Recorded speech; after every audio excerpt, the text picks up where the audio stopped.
Thank you. Yeah, it's about March of 2020, we were 1.5 cents or thereabouts, and we're bouncing around 14 cents now. So it's been quite a journey. Good morning, everyone. We are entirely focused on the Mid-Cauca porphyry belt of Colombia. A big milestone for the company was June of this year. We were doing a virtual roadshow through North American institutionals.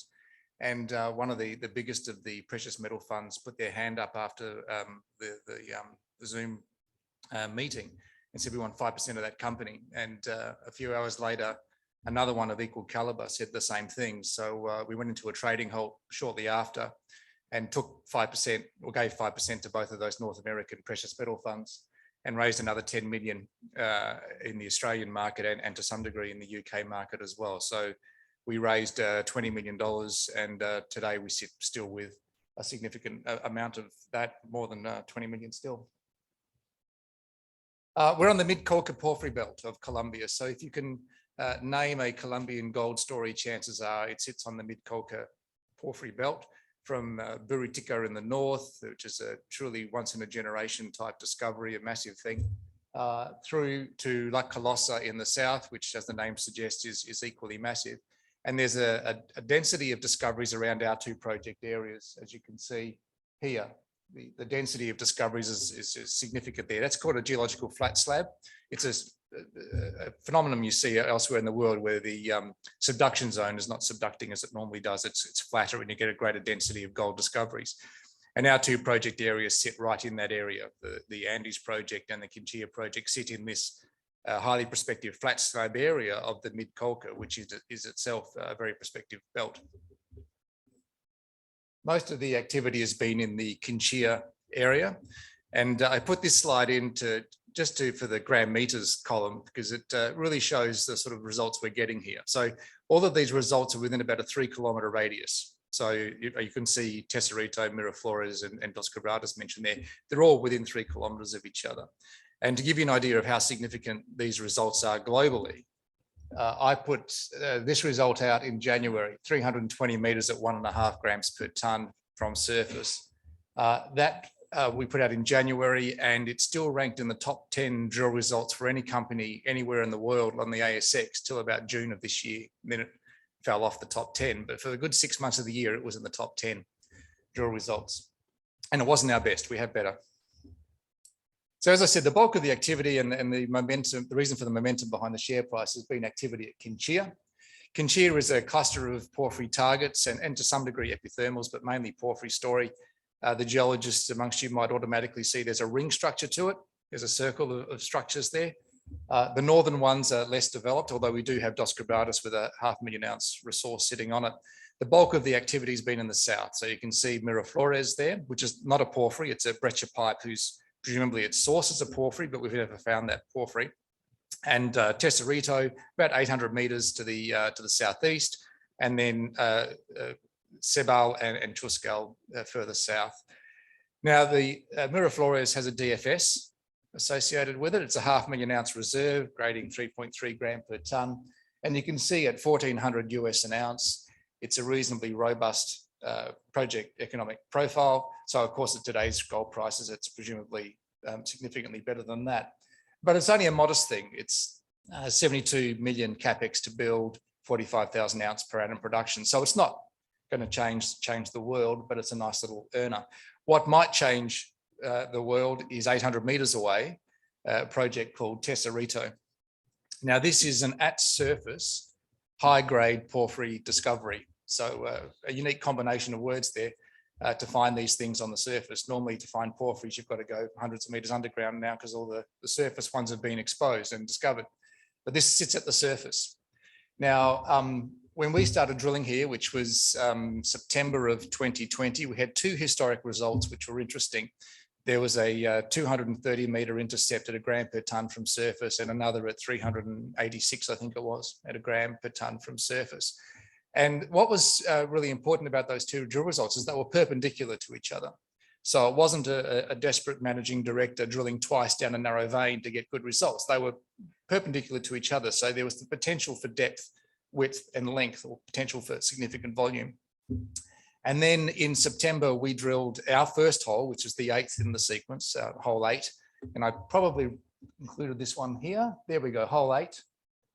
And we got 230 meters at a gram per ton as well. And that was perpendicular to hole 2, which is also on the list there. And that allowed people to calculate potential volumes. And that was in September. We saw our share price go from 6 and 7 cents to 15 and so on. And that really changed the company's trajectory from that point on.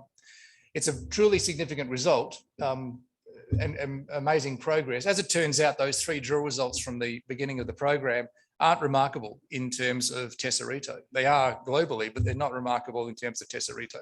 We've now got, at last count, 16 holes greater than 200 meters, starting at surface, grading a gram per ton. There's 15 of them. So that's greater than 200 gram meters each time. And we've ranked in the top 10 several times this year on the top 10 drill results on a month-by-month basis. And I chose these holes of the good holes to show you because of the distribution. It's not like they're all concentrated in one little zone. We're getting these massive intercepts over 600 meters in this direction and 300 wide. So it's a very exciting project. We do see elevated copper at depth, which I'll go on elaborate on in a minute. But the one hole I do want to point out, because it is very significant, and you may have already picked it, this one. It's twice as big as every other hole, 629 meters grading 0.88 with 461 meters at 1.1 starting from surface. And the reason why that hole is twice as long as every other hole is because it went through twice as many porphyries. So it went through the usual process. This is the guy here. So it went through the high grade as they always do. We get 300 meters at a gram per ton and everyone's really excited by that. But rather than stopping at the western fault, which is normally defines the end of the system of interest, we kept on going and going and going for another 250 meters and drilled through another porphyry below this porphyry, well, to the side and below this porphyry. And that's why that hole in particular is twice as long, because, as I said, it went through twice as many porphyries. Now, keep that in mind, because the next slide puts that into context and why that's quite important. Sorry, I jumped a slide, quite an important slide, So this is Tesorito. That's where those now 50 odd holes have been drilled with all those spectacular results. Just in that little football on the western side there. Hole 16, that one I mentioned, the very long intercept, went through that football and into what's labeled here as Tesorito West, a second porphyry. And the reason we think that's there, or the reason we kept on drilling, because the geologists had this theory that we were sitting in a nested porphyry series. So we're sitting in like a string of pearls of porphyries. And that these porphyries were in an orientation that linked Miraflores, that's the 500,000 ounce reserve that we have, to Tesorito, suggesting that it is one system. And that's Miraflores there. Now, remember I said Miraflores is not a porphyry, it's a breccia pipe. It has a porphyry source, or presumably a porphyry source, but no one's ever found the porphyry source. And then the geologists come up with this model and say, well, if Miraflores is a breccia pipe and Tesorito is here, we've just defined Tesorito West, perhaps this is the structure, and this might explain the source of Miraflores. And then on the back of that, we commissioned some deep penetrating IP, so seeing down about 1 kilometre underground. And exactly where the geologist said we should get a massive conductivity chargeability high, we got a massive conductivity chargeability high. So these match up. So that's the Miraflores in the cartoon. That's the reserve shapes in the Miraflores model. These black lines are the drill traces that we've drilled through Tesorito. That's the IP response for the Tesorito discovery, that little mass there. And sure enough, joining them up, just as this cartoon would suggest, we got this huge chargeability high. Now, normally I would sort of dismiss geophysics. 9 times out of 10, it's something else, not what you're looking for. And it's a bit of a black art. But I put more credibility in this than I normally would, simply because it was the reverse way of doing the geophysics. The guys had a model, a geological model, and they said, if the model is correct, the geophysics would light up in this location. And it did. Sort of the reverse. Normally you get the geophysics response and then the geologists get very creative trying to explain the story around why that happened. This is the reverse. The geologists had already had the idea and the geophysics just demonstrated that we were on the right track. So we're very excited by this. Obviously, you can tell by the size of that anomaly that if that delivers mineralization of interest, then it's a massive game changer for us.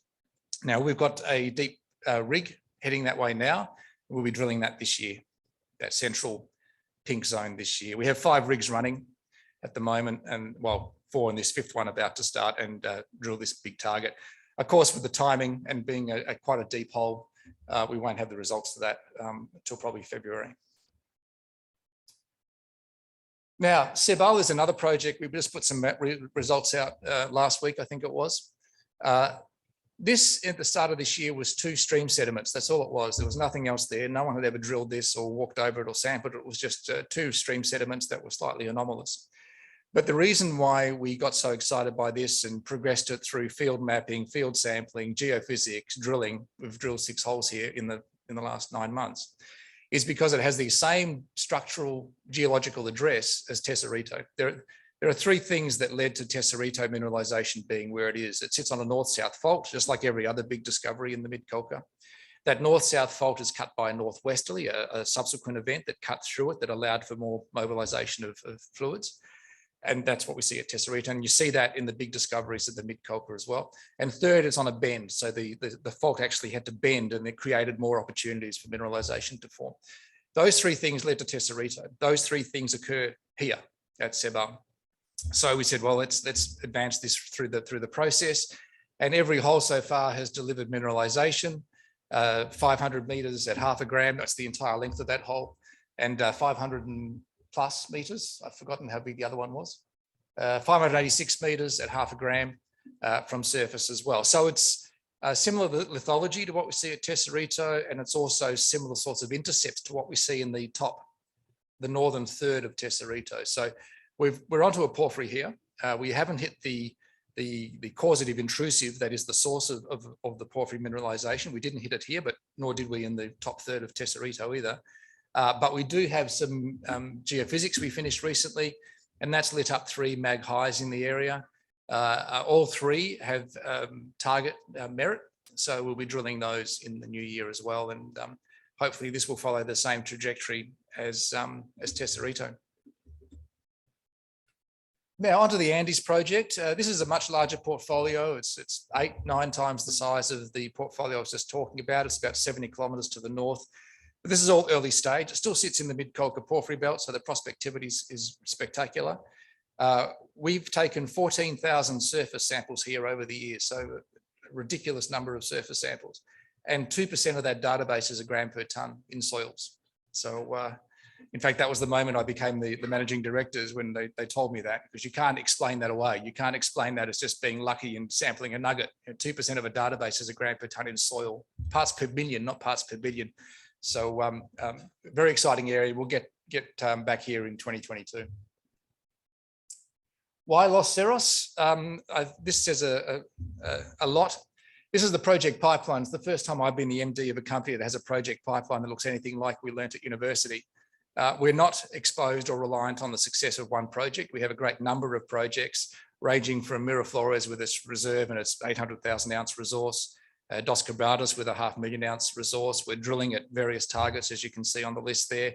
Tesorito, we will go for a maiden resource in the first half of next year to add to that inventory for Quinchilla, and then a great number of early stage targets and greenfield opportunities at the far end of the pipeline there.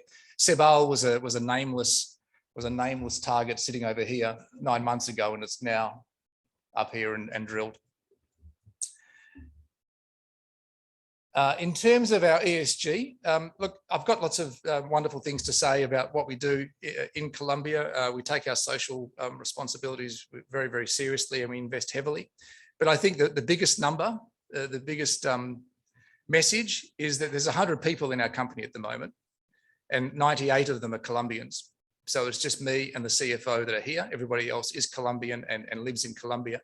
And the bulk of those people live in Quinchilla, the small town near the project where we're active. And that's been amazing for us. It's been fantastic given the backdrop of COVID as well, because a lot of people have lost their jobs. And with our success, with $20 million in the bank and 5 rigs running, we've been able to create many, many jobs for the local community and employ them, which is why we're sitting at 98 people in the company, plus the mining teams, the drilling teams, and so on. So we've made a huge impact in a community that desperately needs it right now. We've also just recently been acknowledged as a finalist in the Social Economic Development Awards of Colombia for a particular project we did, making banana chips of all things, taking 16 women out of illegal mining operations and training them on how to run a business, making banana chips. So we were a finalist in that competition last week. So with 5 rigs running, $20 million in the bank, and a great number of targets to pursue, 2022 will hopefully be just as spectacular for us as 2021. Thanks for your time.